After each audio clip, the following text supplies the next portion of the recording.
Bienvenue sur Mon Financier, nous sommes le jeudi 5 février. La nouvelle du jour, c'est celle qui a fait chuter le Dow Jones de 100 points en quelques minutes avant la clôture, 20 minutes avant la clôture. La Banque Centrale Européenne a dit qu'elle refuserait maintenant aux banques grecques de venir chercher de l'argent en donnant comme contrepartie des emprunts d'État grecs. Alors c'est un sale coup pour la Grèce, c'est le moyen de mettre la pression sur la Grèce pour qu'elle accepte le plan d'austérité. Le piège se referme sur la Grèce.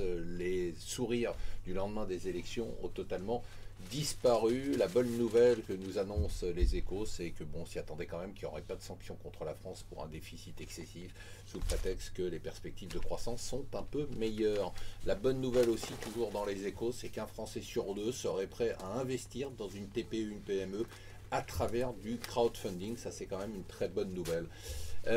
Très étonnant à quel point la Russie, qui pourtant est en guerre aujourd'hui en Ukraine, avec en plus des armes qui pourraient être fournies par les Américains, on croit rêver, on a l'impression d'être pendant la guerre froide au Vietnam, n'intéresse pas les marchés, n'a aucun impact sur les marchés. Pourtant la Russie est en plongée libre, ce pays est en crise de façon spectaculaire. Deux nouvelles sur la dette.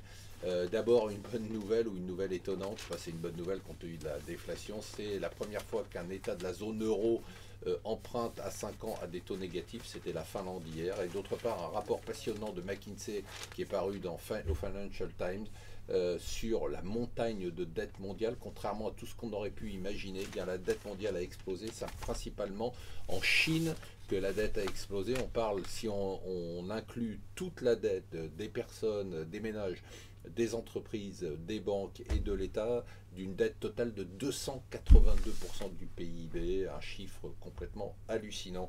Et enfin, la Belgique, après le Luxembourg et l'Irlande, dans l'œil du cyclone, l'Union européenne s'intéresse aux pratiques fiscales pour les entreprises américaines qu'accorde l'évasion fiscale, qu'accorde finalement la Belgique à toutes ces entreprises. Il serait temps qu'on donne des amendes, comme le font si bien les Américains, à toutes ces entreprises américaines qui pratiquent l'évasion fiscale en Europe.